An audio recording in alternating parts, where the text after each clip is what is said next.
Alright, it's the morning, and my wife just told me that she went and got some boxes last night. She's always tired of hearing me complain about how I don't have enough boxes or enough shipping material, so she said, I went and got boxes for you. Let's see here. Oh my god. Yes, she got boxes for me. Well, this is how I'm spending my Tuesday morning, organizing cardboard boxes. They're a big part of my business, obviously, for shipping. So this is what I've done, is just organized them all into different sizes, got them from the car down in the basement. And yeah, that's about it. I know this isn't very exciting, but you know, this is if you're going to do lots of reselling, you're going to need boxes. I'm going to organize those ones as well that I already have into all the different piles. So I did sell something this morning, and it was a good sale. This is an ignition control from a furnace. Ignition control module, Pallet ignition. It's definitely an older model, but you know, a lot of people have older furnaces that they want to keep going. And so this one sold for $75, $74.95. This is Canadian. They paid the shipping, so they paid $91 total. It's going to beautiful British Columbia.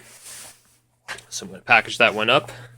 And also, I was going to say that, yeah, the reason I'm doing all these boxes first is that I have a bit of a oddball thing that I need to package still. It's these keyboards up here. They sold. They actually sold over the weekend, and the person just paid today, or last night rather.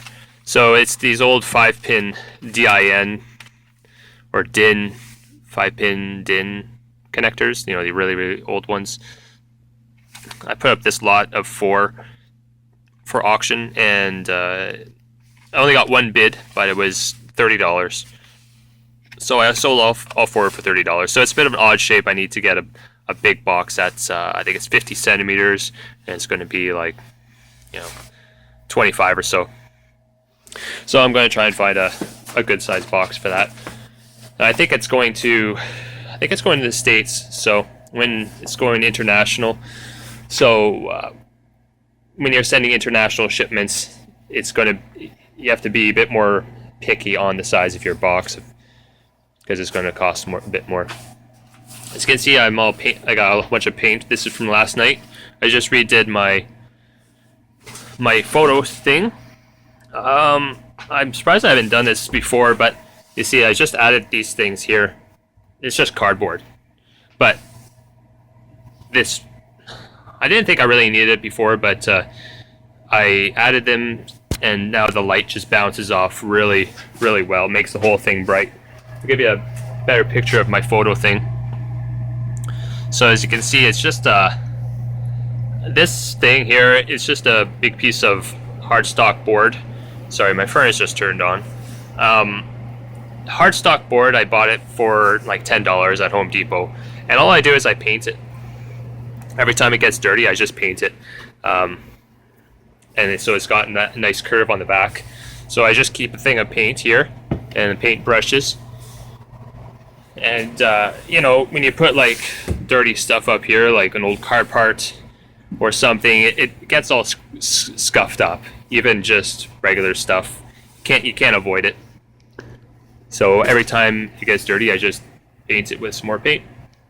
So this just helps with reflecting the light, so it gets really bright. And this is the power switch here. I'll show you. It's going to get a little bright here in a second. So you see it, my bulbs take a little while to warm up, but it gets brighter than that. Really makes your photos pop. And you can't tell, but on here it's kind of, you can see a lot of streaks here. That doesn't really matter so much. It doesn't show up too much in the pictures. I'll turn it off. Alright, so that's my day today. I'm stepping all over these boxes. What a pain. I finished up some more eBay packages. Just gotta do the labels. And what time is it now? It's 11:30. I'll make it to the scrapyard today.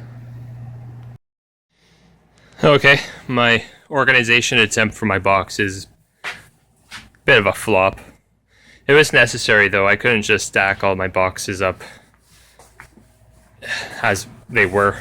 But you know, trying to organize these things, it's not easy. So I got a whole pile of them back here. So I'm tired of boxes. I'm going to go to the scrapyard now, or hook up my trailer to the truck and go to the scrapyard. Plus this, my whole basement smells like a Dollarama. It smells like a mix of spices and like, I don't know, maybe like detergent. It just smells like a Dollarama. Like you walk into that store, I feel like I'm there right now. Well, it looks like a nice day, but it's pretty cold. Hello, ocelots. Let's go take a look at the chickens.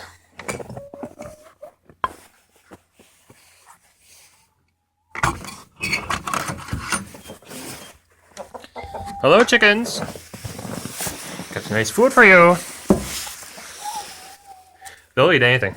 Okay, got my trailer hooked up. Trailer is full of just shred steel. No need to tie any of this down. It's not going to go anywhere. Yeah, that's just been an accumulation of a couple days of scrapping. It's just this tote is full of small stuff like screws that I have that tote in my shed. So when I'm scrapping stuff on my workbench, I just throw all the screws in there. There's that steel futon. My truck here, it's full. Well, not full. I could still wedge quite a bit of smaller pieces in there. But yeah, I got these great big pieces of roof tin. I've been keeping those for a while because transporting big long stuff like this is kind of a pain. Now I'm kind of a bit worried there when I'm turning. I think the trailer might hit, and so I'll just have to avoid any sharp turns. But if cross that bridge if it ever comes to pass. Yep, just a lot of scrap. And a cat, get down. So, non-ferrous, we got this great big garbage can of just number 2, household wire, nothing fancy in there. They say I can keep all the ends on, and they'll still give me the number 2 insulated price for it. Down there, just some motors. This is from an old vintage vacuum cleaner that was dropped off in my bin. So it's all cast aluminum. And then you got your electric motor on there. And then that's another vacuum cleaner that I took apart. And there's a motor from an AC. I'm going to keep the fin on.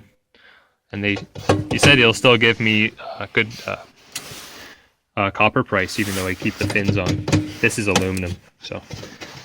And just some dirty aluminum there. Another bucket of dirty aluminum stuff. Some parts from the vacuum cleaner. And, this might be stainless steel, but it's still the same price as, like, dirty stain is the same price as dirty aluminum. AC adapters, that bucket's full, so I'll bring that in. And down there, I'm going to see what he says about this kind of stuff. Like, it's just things that I've been collecting or, putting aside for copper bearing. I'll just see what he says about this kind of stuff. Just a lot of switches, relay switches, and every time I pull something out off of during scrapping, I just throw it into this bucket. Let's see what he says. I mean, of course, they say is no, and like these from washers or dryers and stoves, relay switches, so I'll see what he says. Down there's all my transformers and other copper windings. Relay contactors. These funny transformers. So, copper winding bucket. Cast aluminum. Yeah, don't have enough copper for this round. Oh yeah, I was going to bring my brass. Might as well. I mean, it's not full bucket, but it's still a good amount. So I'll bring that with me. There's a lot of these faucets that I found, and I get a lot of these types of brass valves from my HVAC pickup. Hot water tank relief valves. He just wants to get in the truck. So I just unloaded all of my non-ferrous, and yeah, that blue bucket that was full of little switches and stuff, he did take that as copper bearing. Like, yeah, sure, why not? So I was happy, so I'll keep collecting that stuff. And you can see here, I don't have very much room. I'm kind of turned right now, so I didn't have any problems, though, of that hitting the trailer when I was driving up here. The other thing I wanted to mention, though, I had this stuff stored in my truck overnight like this. Now, if it was the summertime, I'd be worried because I have little kids running around. Now, they're not running around right now because it's wintertime, so I left it in the truck like this.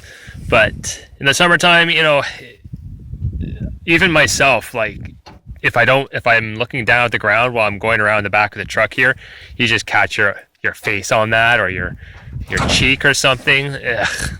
So you just want to be mindful of stuff like that. Another little tip, I guess. See, like, this is where they drop off, like, scrappers will drop off all their stuff right around here, right?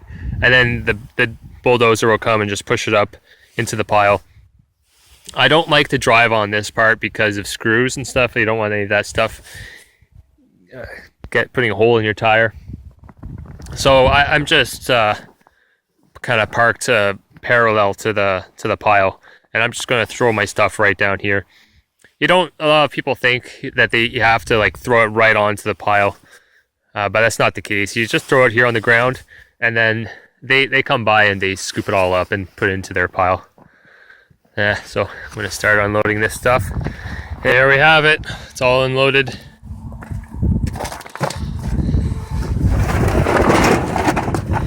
And ready to...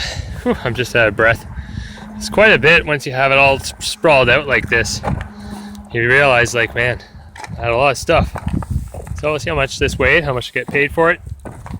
As I was unloading, I just sold something on eBay. It was really small. It was just a $17 item. It was just a small furnace part. And yeah, there's all my buckets are in there. So all empty. It's a good feeling to get all this stuff out of here. I never like to hold on to stuff for very long. Just I like everything to be nice and organized. I found a little piece of aluminum in my pile. I'll take that home and put it with my aluminum bucket. All right, let's get at her. Let's take a look at what we got. We're all done. 24 pounds of brass, $39. Copper bearing stuff and electric motors. So 5, 3. Number 2 insulated. That was that big garbage can of number 2 wire I had. $34. It was 46 pounds of wire. Aluminum irony, $2.90. Cast aluminum, barbecue, and some other small pieces. Got $8 for that. And the shreddable steel, $80. 1,360 pounds.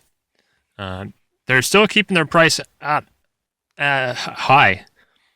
The reason why I said in my last video that steel took a hit is that there was a couple other yards in town, and they brought their steel prices down.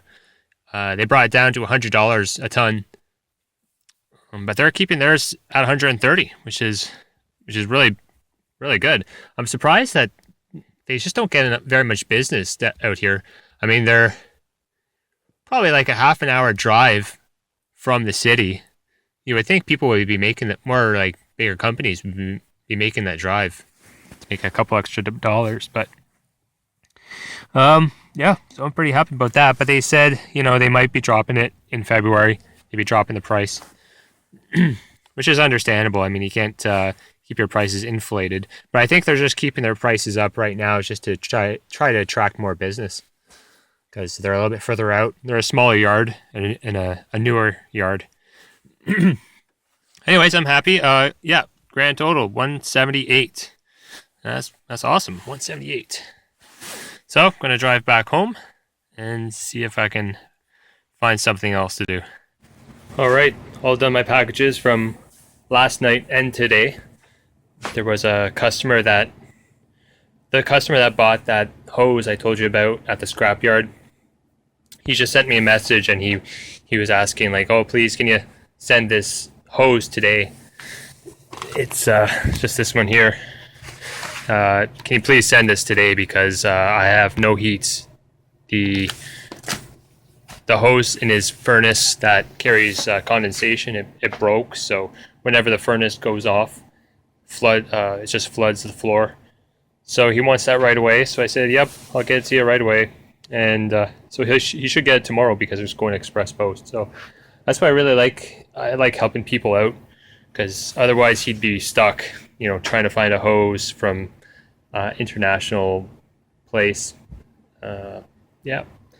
So did all my packages and called it a day.